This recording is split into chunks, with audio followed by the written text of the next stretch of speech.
सब किस लिए बनाई गई?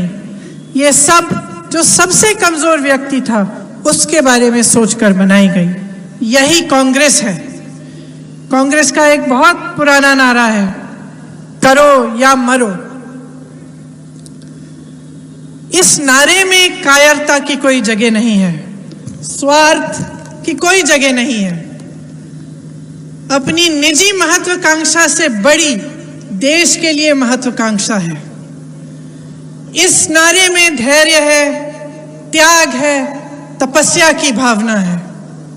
मैं आज आपके सामने मेरे कांग्रेस के प्यारे कार्यकर्तागण, नेतागण, पदाधिकारी, मैं इस नारे को दोबारा जीवित करना चाहती हूं। मैं कहना चाहती हूं कि एक बार फिर वही समय आ गया है कि या तो करो या मरो। ये एक बहुत अलग तरह की लड़ाई है। आज इस देश में जनता से लूट हो रही है। आप किसी भी गली में जाएं, किसी भी मोहल्ले में जाएं, किसी गांव में जाएं, चाहे वो हिंदू हो, मुसलमान हो, सिख हो, बौद्ध हो, ईसाई हो, वह सिर्फ एक बात उसके लफ्ज पे है कि मुझे महंगाई से मारा जा रहा है, मेरी रोजी रोटी छीनी जा रही है, मैं कमा नहीं पा रहा हूं, मैं खा नहीं पा रहा हूं। आपने देखा कि लखीमपुर खीरी में किस तरह से किसानों को कुचला गया। आपने आगरा का मैंने मिसाल दिया, दलितों पर कितना अत्याचार हो रहा है, महिलाओं पर अत्याचार हो रहा है। इंसान की पहचान नहीं है, ये सरकार सिर्फ अपना वोट बैंक पहचान रही है। 70 साल लगे पेट्रोल को 70 रुपए के दाम पर आने के लिए और 7 सालों में 100 रुपए तक पहुंच गया है। डीजल का दाम देखिए, आपको ना गन्ने का दाम मिल रहा है, ना गेहूं का, ना धान का।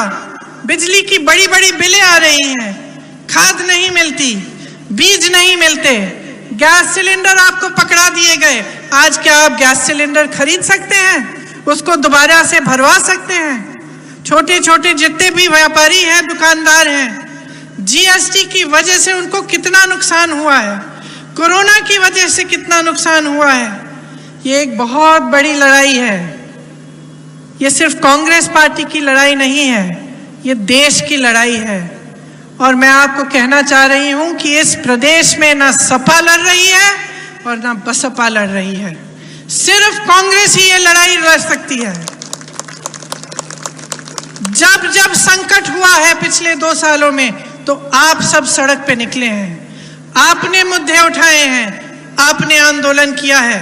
कोरोना हुआ, आप सड़क पे आए, आपने राहत पहुंचाई लोगों को, आपने मदद की, दवा की किट बांटे। जब जब आपने देखा कि जनता के सामने एक समस्या है, आप पीछे नहीं हटे। सपा के लोग कहां थे? बसपा के लोग कहां थे? उनके नेता कहां थे?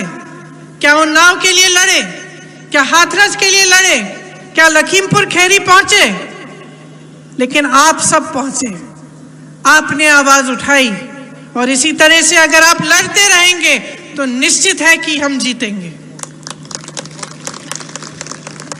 लोगों की आदत बन गई है कि कहते हैं हाँ कांग्रेस प्रचार तो कर सकती है, सड़क पर आ जाएगी, लेकिन संगठन नहीं है कांग्रेस का। मैं गर्व से कहना चाहती हूं कि आज हमारा संगठन न्याय पंचायत और ग्राम पंचायत तक गठित हो रहा है। मैं गर्व से कहना चाहती हूं कि 50,000 से ऊपर पदाधिकारी प्रशिक्षण कर चुके हैं और 1-1.5 महीने में हम 2 लाख पदाधिकारियों का प्रशिक्षण करेंगे। और मैं सबसे ज्यादा गर्व से कहना चाहती हूं कि कांग्रेस के 18,700 से ज्यादा कार्यकर्ता और पदाधिकारी पिछले 1.5 साल में जेल जा चुके हैं और 3 दिन से 3 महीनों के लिए जेल में रहे हैं। हमारे अपने अध्यक्ष 28 दिनों के लिए कोरोना काल में जेल गए। मैं पूछना चाहती हूं कि सपा और बसपा के कितने पदाधिकारी, कितने कार्यकर्ता इन 1.5 सालों में जेल गए हैं? मैं पूछना चाहती हूं कि भाजपा की सरकार, उनके नेता सपा और बसपा पर आक्रमण क्यों नहीं करते? हमारी आस्था पर आक्रमण करते हैं, हमारी देशभक्ति पर आक्रमण करते हैं, हमारे नेताओं पर तरह तरह के आक्रमण करते हैं। सपा पर क्यों नहीं करते? बसपा पर क्यों नहीं करते? मैं पूछना चाहती हूं, क्योंकि लड़ नहीं रहे हैं। वो जानते हैं कि असली लड़ाई सिर्फ और सिर्फ कांग्रेस उत्तर प्रदेश में लड़ रही है।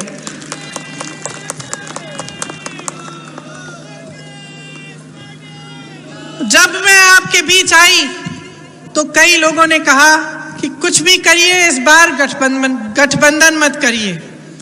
मैं आपको आश्वासन देना चाहती हूं, हम सारी सीटों पे लड़ेंगे, अपने बल पे लड़ेंगे।